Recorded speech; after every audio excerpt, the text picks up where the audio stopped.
Hey everybody, and thanks for tuning in to us here at Building My Bankroll. Today we're going to be doing a quick little session review, going over a couple of hands that we've played recently, and then covering the progress that we've been making lately in our Bankroll challenge. So if that's something you're interested in checking out, definitely stick around because we have what you're looking for.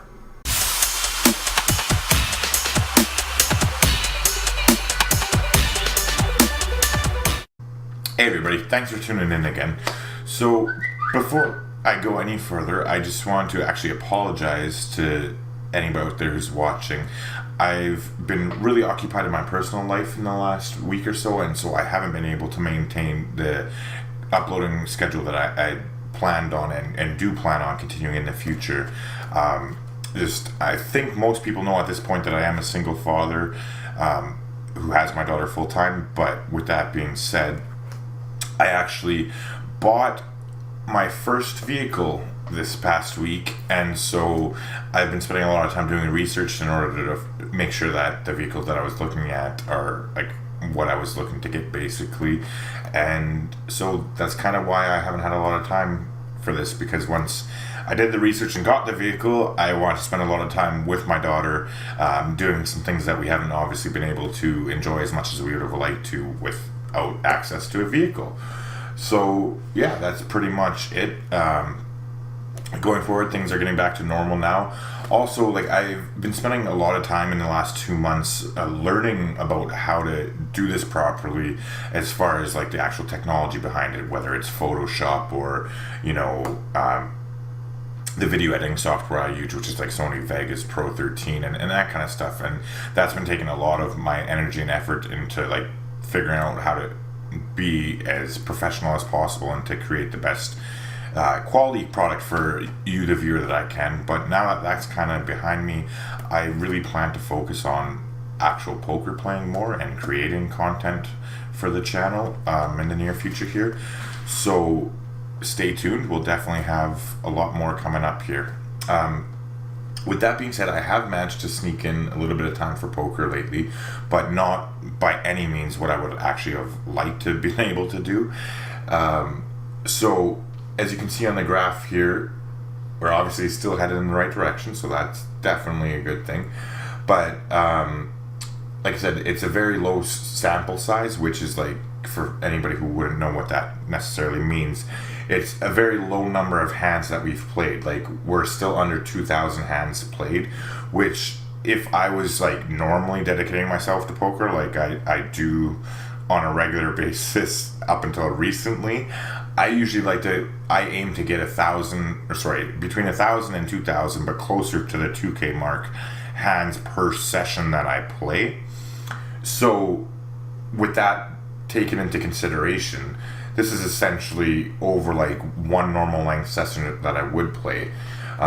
Because there is such a low amount of hands that are involved in this, like we have a crazy big blinds per 100 that we've won. So for anybody who doesn't know what that means, it's literally the amount of big blinds that you've won per 100, and like a good ratio would be like 4, 5, 6, 7, 8 per 100 would be like if you're hitting that benchmark, you're doing something right. To have one of 65.8 is honestly a little absurd. And I think basically I equate a lot of that to excuse me, the player pool on 888 poker, which I usually play on, I find very soft. And there's a lot of recreational players and new players that like with somebody, or as somebody who has like a little bit of experience as far as playing poker and poker concepts goes, I find I'm able to take advantage of the softer player base, and obviously it's helping us make some money here. But as I mentioned, it is a low sample size and we haven't hit any variance, which is like basically when reality kicks in, because you can't run good all the time. It's going to be up and down and all over the place, even if you are playing your A game all the time. So that's kind of where we at. I'm just going to take a few minutes here. I'm going to quickly go over, I think, 2 hands that I marked, just to kind of show you a little bit of a spot or two that I've gone into that I think might be beneficial to some of the viewers. But realistically, this whole video is just a recap of, hey, I have been playing a bit of poker, things are going good, and I'm going to get back focused on the channel and have a lot more content coming up in the next week, and we're going to keep that momentum rolling going forward. It's just, I've been distracted in my personal life, but that's kind of over and done with for the most part now, so we're going to be concentrating on the channel like I would like to have been doing the whole time. So we're going to go over to my reports here, and this is the list of hands recently. Like, I think I've at the most recent 100 hands, so it's just I picked 2 out of the list here. So the first one that we're going to go over is right here. So I have King Jack offsuit in the big blind, and it's going to end up getting folded around to the player on the button, which I'm pretty sure most people understand that, so I'm not going to get into that part. But so the button opens, and then the small blind calls their bet, and then I decide to close out, and so we go into the flop 3 ways here. Now, one thing I do want to mention that you can't obviously see because I am just reviewing, sorry, I moved that over a bit there.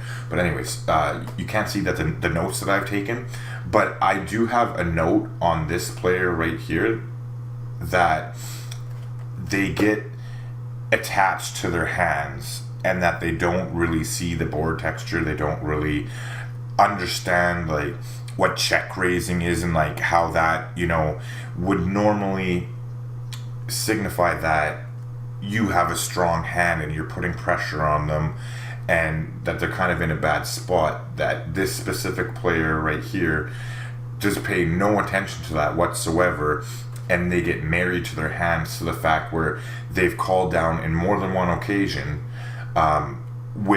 they have like a top pair with no kicker. Like, they don't even consider the strength of the second card that they have. So like top pair, top kicker would be like on a king high board having ace king. You have your top hand, or sorry, the top pair, which is the king, is the highest pair that's on the board, and then the top kicker, which is your second card that you're holding, which actually influences who wins the pot. In this situation that you'll see here, I have King Jack, which isn't anything to be excited about, but it's because of the notes that I've taken on this player and the specific read that I had on them. That is why I chose to play this hand the way I did, and I was comfortable like playing it as aggressively as I did because of the read I had. Now, I know it's not always going to be spot on that, the read works out the way it did, but in this situation, I made some money off him, off of them. I was doing good there for a while. It's the first hand I threw in, so we're going to try and keep that going, but let's just get into this here. So, excuse me. As I said, so the player on the button here opens the pot, the small blind calls, and we just complete. Like, we don't 3-bet or anything, go crazy. We just see the flop. Now, the flop comes down, the king of hearts, the 2 of clubs, and the queen of spades. In a 3-way pot, I'm going to wait to see exactly what happens. But like I said, my read on this player was that they do get married to their hands, essentially, and don't have the concept of the strength of a kicker down. And so here we go. They check, I check around too, and it goes back to the original opening raiser, and they decide to bet half pot. Now, the player that we have the read on ends up calling, but at this point, we have top pair, we have a mediocre kicker. I mean, a jack isn't anything to like write home to mom about by any means, but at the same time, I want to narrow the field down here, and so I choose to re-raise it, which I do. This player is going to fold out here, and he's gone, and now we've isolated the player that we have tagged as a weaker player, and we have this information on them. I said them that time, so I'm happy. Anyways, I'm sorry. So they call, and we see the turn now of the 8 of clubs. Excuse me. So again, they check to us, and we're going to continue our aggression, and I bet half the pot roughly at them. and they think about it, and again, you can't see it because we're just reviewing the hand here, but they actually thought a bit before continuing with this, so that also gave me a better indication. I mean, some players can, use timing tells as a way of fooling you into doing things, but given the read that I've already discussed on this particular player, I don't think that they are on that level. So when they sit there and think about what they're going to do before they're calling it, I take it at face value that they have a weak holding that they're unsure about what they want to do with. So okay, so now we hit the queen on the river. Well, we don't hit it, sorry, but the queen comes down on the river. And now in this situation, given how much was already in the pot and how much they have behind, like they only got the very low amount behind them here, the queen kind of scared me, to be honest, because I thought that realistically they could have been calling with that queen the whole time, and now they just hit trips. So with that in mind, I chose to bet a very, very small amount in order to not lose anymore. Not that like they could technically re-raise us for a whole lot, but at the same time I wanted to minimize the amount of money that I was putting out there if they had been calling with that queen. But also, if they hadn't been calling with the queen and it turned out that they did have the top pair with a weaker quick kicker, which would be the ideal situation, I want to price it low enough that they would be enticed to call the bet and get as much, like just extract as much value from them and get as much money of theirs as I possibly could in this situation. And so I decide that because they only have the 231 or whatever it is there left over, when they check it to me again, I bet $1.10 into a pot that's already at 864 for those exact reasons that I just mentioned. And we end up getting the call. So for one, I'm happy they didn't shove there, because like obviously at that point I know 9 times out of 10 they're gonna have the queen, and they just like beat us on the river for sure. But I would still probably call just to see their exact hand and take notes of that on the future. But anywho, so they end up just calling, and we win the pot, and they turn over king 10. And that is exactly what I had been talking about, like the read that I had on them. I mean, don't get me wrong, we weren't much higher with our king jack, so it worked out in our favor, and it's not going to every single time either. I just want to show this hand as kind of an illustration as to how important taking notes are and how you can use them to your advantage. And so with a mediocre holding, we isolated a player that we felt was weaker, and we took advantage of the notes that we had already had on the player from previous sessions that we've played, and it turned out to pay off well there. So like I said, that wasn't a hand that I would play that way anytime at all unless I had that specific read, and it was only because of the notes that we've taken on the player in the past that allowed us to take a mediocre hand like king jack offsuit in the big blind and turn it into a profit where we won $5.03 off that pot. So we literally won half of a buy-in off of the knowledge that we gained from playing with that player before and then taking notes on them. So I've gone on pretty much long enough here. I just want to show one more quick one, and this literally, we're just going to touch on this hand and then that'll be pretty much it. We're going to wrap it up. But so here we have A7 under the gun, and so we decide to open, but now there's a very short stacked player here. I mean, they have 16 big blinds or whatever it is there, right? And they decide to shove over us.